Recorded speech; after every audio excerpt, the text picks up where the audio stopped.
sebenarnya kan sudah ada di tahun yang lalu presidennya. Kita tahun yang lalu mengalami situasi perayaan harlah yang kurang lebih sama-sama di masa pandemi. Cuman bedanya pada waktu tahun lalu itu kan kita masih belum ngerti nih, masih meraba-raba nih COVID ini kayak apa sih sebenarnya. Penyakit apa sih ini kok semua orang jadi takut, semua orang jadi bingung, nggak ngerti harus bagaimana gitu kan. Nah tetapi tahun ini saya kira kita sudah belajar banyak dari perjalanan selama setahun dari harlah tahun yang lalu sampai sekarang, dan kira-kira kita sudah tahu lah bagaimana cara menghindarkan diri dari COVID-19. Ya, kalau pemerintah kan ikhtiarnya vaksinasi nih, seluruh warga negara divaksin. Nah ikhtiar kita sebagai warga negara tentu ya harus membantu pemerintah dengan membantu pemerintah. Dengan yang kita kenal 5M itu, 5M, kan, menjaga jarak, mencuci tangan, pakai masker, mengurangi mobilitas dan menghindari kerumunan. Nah, kira-kira di harlah kita tahun ini 87 ini, kalau kita lihat logonya ini ada gambar masker, ini logo resmi ya, sudah di launching, ya kan, ini ada gambar maskernya. Ini saya kira ini wujud atau bentuk bahwa kita ini sebagai kader aware. Yang pertama tentu kita tidak boleh lelah mencintai Indonesia. Itu pesan yang selalu saya ulang-ulang setiap ketemu dengan kader. Tidak boleh lelah mencintai Indonesia. Indonesia ini cuilan surga. Indonesia ini negara atau tanah yang diberkahi gitu. Coba kita bandingkan misalnya di Timur Tengah. Timur Tengah itu suku bangsanya satu, negaranya banyak. Sukunya Arab, negaranya banyak tuh. Mulai dari Yaman, Saudi Arabia, ya kan, Uni Emirat Arab, udah banyak sekali negaranya. Dan kita lihat dengan satu suku bangsa itu, negara-negara di Timur Tengah itu banyak yang pura-pura ada satu bangsa.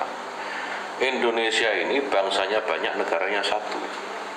Ajaibnya sampai sekarang Indonesia tetap bersatu. Ajaibnya Indonesia sampai sekarang tidak ada perpecahan atau ada masalah-masalah yang signifikan sehingga mampu mengganggu eksistensi negara. Tidak ada. Kalau bukan karena diberkahi tanah ini, tidak mungkin itu bisa terjadi. Artinya mencintai Indonesia itu adalah tanda syukur kita atas keberkahan yang dimiliki oleh Allah Subhanahu wa Ta'ala. Jadi mencintai Indonesia ini, kalau istilah Hadratus Syekh Mas Ari, hubbul waton itu minal iman, bagian dari iman. Ini tidak boleh kita ini kader Ansor luntur sedikit pun, gitu ya. Yang kedua, ya semakin banyaknya kader yang kita miliki di Gerakan Pemuda Ansor ini sekarang tercatat dengan 7 juta kader kurang lebih. Ini tentu tantangan tersendiri, tantangan baik dari sisi bagaimana cara mengelola kader sebanyak ini, gitu ya. Karena dari 7 juta kader ini kan keinginannya, kepentingannya, harapannya, ini kan macam-macam, beda-beda, nggak ada yang sama tuh. Nah, bagaimana mengelola banyak hal yang berbeda seperti ini. Nah, saya tentu sebagai ketua umum ya mengingatkan terutama kepada para kader ini ya, kita ini yang penting bagaimana tetap terkoneksi satu dengan yang lain. Tetap bagaimana misalnya ada sahabat kita yang kesulitan gitu ya hari ini karena pandemi ya, kalau misalnya karena pandemi kesulitan, nggak punya uang untuk makan, nggak punya uang buat sekedar untuk mengganjal perut itu. Kita ini sesama kader tidak boleh tutup mata. Kita harus merasakan derita yang dirasakan oleh sesama kader meskipun kita tidak harus merasakan kebahagiaan yang dirasakan oleh kader yang lain itu. Nah, saya kira kalau sikap ini tumbuh di antara kita semua, apapun tantangannya, apapun sulitnya kehidupan yang fana ini, kader-kader Gerakan Pemuda Ansor tidak akan pernah runtuh semangatnya, tidak akan pernah mundur selangkah pun niatnya gitu ya. Dan saya kira saya tidak pernah ragu sih dengan ini. Kader Ansor itu udah, kalau soal beginian sih nggak perlu diingatkan. Mereka sudah tahu bagaimana mereka harus bersikap. Mereka sudah tahu bagaimana menempatkan diri, positioningnya itu seperti apa, ini semua sudah tahu. Dan saya kira kan sebenarnya semua kader ini menyadari betul.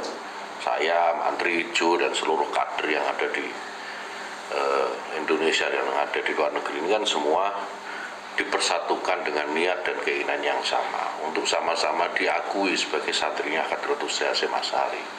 Dengan demikian itu menjadi jaminan kita semua nanti di akhirat kelak ini akan bertemu kembali di dunia, di alam yang lebih. Kita ini kan punya masalah, punya persoalan, punya tantangan masing-masing. Yang membedakan di antara kita kan cara menyikapinya saja. Ya kan, bagaimana kita menyikapi masalah di depan kita, itu yang membedakan kita. Kalau masalahnya saya kira sama aja, masalah kita ini sama. Sama saja, apa sih varian dalam hidup ini kan nggak banyak, Pak. Masalahnya ya itu aja masalah. Kan? Indonesia ini masalahnya apa ya? Toleransi itu aja begitu. Itu jadi ya tinggal bagaimana kita mensikapi, saya kira yang membedakan. Sudah ke semua untuk ngisi kegiatan kaderisasi atau belum? Saya tuh pengen dengar ceritanya Danheri, misalnya paling jauh itu kemana, kemudian tantangannya seperti apa, biar nanti sahabat-sahabat yang tonton juga tahu bahwa sebenarnya nggak mudah juga jadi instruktur Banser itu. Yang kata tadi Danheri, kita itu jadi instruktur sudah nggak digaji, pulang nggak ditungguin, gitu ya Dan ya? Ampun. Jadi sudah berminggu-minggu, tapi ini karena demi khidmat untuk NU, jadi tetap semangat. Nah, tapi kita pengen tahu juga sebenarnya tantangan terus di daerah mana sih sebenarnya yang paling berat pengkaderannya. Nah, dan Heri mungkin bisa cerita-cerita sedikit lah. Siap. Jadi yang untungnya dan Rustam, keluarga saya itu sudah hafal Mas Banser, lagu Banser itu. Jadi kita gak enjoy. Contohnya begini. Jadi kalau saya itu termasuk Densus 99, bukan yang milik Brib Zaman, tapi Densus 99 dalam bulan kemarin, pulangnya tanggal 9 bulan depan. Ini kalau rally latihan, ampun kan. Untungnya keluarga kita sudah hafal lagu Banser. Jadi kalau dulu waktu saya pulang pertama kali itu anak saya pasti lari itu ke depan. Menang ya, saya tanya, menang. Karena anak saya apa lagu Banser, tidak kembali pulang sebelum kita yang menang. Jadi kalau ayahnya belum sampai rumah berarti ayahnya belum menang. Walaupun saya sendiri bingung menang dengan siapa belum jelas itu. Ampun. Jadi ya itulah banyak sukanya sih jadi instruktur. Cuma kadang-kala yang jauh contohnya di Teluk Bintuni nih, Papua Barat. Waktu turun ini ketua disambut. Komandan mau naik pesawat atau kapal laut kah? Saya jawab, kenapa ditanyakan itu komandan? Soalnya kalau pesawatnya kecil komandan, itu pesawat capung. Oke, kalau begitu saya kapal laut saja. Saya nggak tanya berapa jam itu nyebrang. Ternyata begitu naik kapal sudah 4 jam di tengah laut, saya tanya lagi, ini kapan kita sampai? Saya mau jawab malu. Kenapa malu? Soalnya begini komandan, 26 jam lagi kita baru sampai lokasi. Ampun. 24 jam Pak, di tengah laut sampai air laut masuk itu pas gelombang besar. Mereka pada tidur, bisa kita nggak bisa tidur. Begitu sampai lokasi kita kolek Pak, punggungnya sakit semua, jadi airnya terkilir. Harus berobat dulu itu kita. Tapi luar biasa Papua, top mantap Indonesia Timur. Ini menarik ini Dan. Jadi saya pengen dengar cerita Danheri. Kita dari Papua dulu karena Danheri ini nanti kan ada instruktur juga yang sering ke Papua kayak Dan Mufid, tapi malam ini kita pengen dengar cerita Danheri soal di Papua gimana caranya sih. Kan di Papua itu kan kebetulan kan saya juga salah satu pengurus yang di Papua Barat itu kan. Nah, ada banser asli Papua itu. Dan gimana Danheri bisa bangun chemistry dengan mereka, terus apa sih misalnya kan ini beda karakter ya Dan. Orang dari misalnya dari Jawa terus ketemu dengan orang Timur, orang Papua yang ya secara logat aja sudah beda, secara bahasa kan kadang-kadang kalau sebagai suku kan kadang-kadang juga takutnya nggak nyambung penyampaiannya. Nah, kira-kira gimana itu Dan cara seorang instruktur membuat misalnya anak-anak pemuda di situ calon-calon Banser itu bisa tertarik langsung karena kan cuma 3 hari 2 malam. Nah, habis itu dibayar tuh langsung loyalitasnya muncul. Ini yang sebenarnya resep saya itu sebenarnya satu Bang Rustam. Jadi pakai Satkorti itu. Jadi secara struktur organisasi ada yang namanya Satkornas sampai Satkorkol, Satkornas, Satkorwil, Satkorcap, Satkoran, Satkorkel. Tapi ketika kita turun ke bawah, kita harus mengutamakan yaitu Satkorti, Satuan Koordinasi Hati, atau dalam bahasa kitanya adalah Bluetooth Kolbu atau Set-It Kolbu itu yang menyambungkan antara kita dengan sahabat-sahabat kita yang ada di sana. Jadi kita berbaur saja, enjoy saja. Kita bicara yang pertama tentang love atau cinta pada mereka. Yang kedua kita berproses dalam proses yang sama. Yang ketiga kita dilatih dalam suatu unity kebersamaan yang sama. Dan dilatih tentang goal atau tujuan yang sama, tentang cinta kita kepada ulama, pada kiai, para habaib, dan pada organisasi Setara Negara Kesatuan Republik Indonesia. Jadi dengan santai kita, dengan Satuan Koordinasi Hati, insya Allah kita bisa nyambung nih, transformasi otak kita, hati kita sambungkan pada sahabat-sahabat yang ada di sana. Sehingga sampai sekarang Alhamdulillah kita hubungan tetap baik seperti keluarga semua. Itulah Ansor Banser yang dimanapun. Bahkan di Papua ada sebagian yang manggil Banser itu Pace pasukan dewa di sana. Jadi begitu lihat seragam Banser panggilnya pasukan dewa. Ini luar biasa. Kenapa? Ketika melihat seragam Banser mereka merasa bahwa sangat tenang sekali di sana. Termasuk di Manado, Sulawesi Utara. Mereka memanggil Banser adalah bantuan Desember. Karena apa? Melihat seragam Banser mereka merasa aman, tentram, terlindungi tanpa ada gangguan dari manapun juga. Jadi kita sambungkan rasa saja, Bang. Jadi sambil santai kita ngobrol di rumah mereka, dimanapun mereka tidur kita juga tidur di tempat yang sama, makanannya juga kita makan yang sama, walaupun kita belum terbiasa makan papeda, tapi alhamdulillah sampai sekarang belum bisa kita makan papeda, cara mereka pakai sendok misalnya, sampai sekarang. Jadi saya dengar, ini memang saya sering dengar ya sahabat-sahabat, jadi istilah Satkorti ya, Satuan Koordinasi Hati, ini keren banget ini.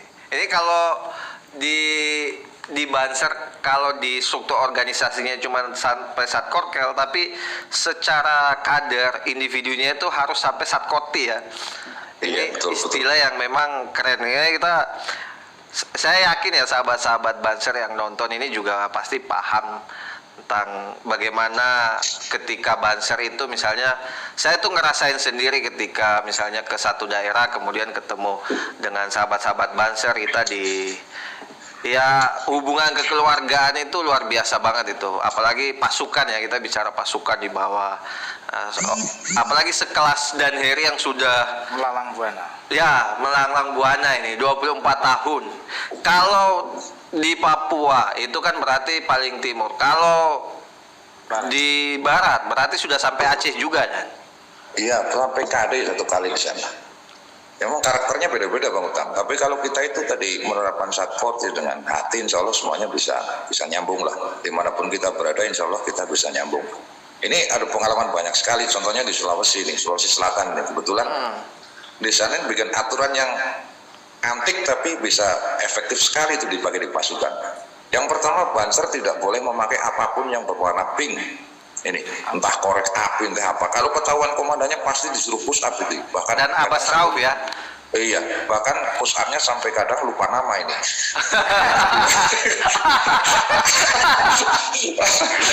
Iya, ampun. Ini yang kedua, Banser tidak boleh minum susu putih. Minum susu putih kecuali komandan.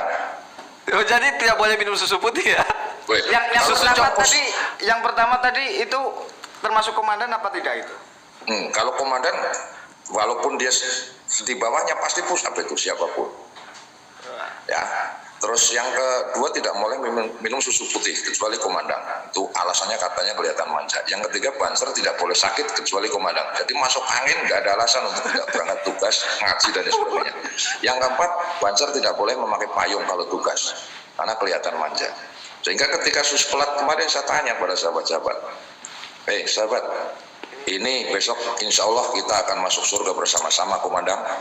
Ada 2 orang yang angkat tangan itu di belakang. Instruksi komandan, siap. Apa yang mau kau sampaikan komandan? Ini begini komandan. Kita di dunia saja kadang ketemu satu komandan, kita push up sampai 50 kali komandan. Terus, padahal saya yakin sekali bahwa di surga ada berjuta-juta komandan di sana. Terus di surga kita push up berapa kali komandan di surga.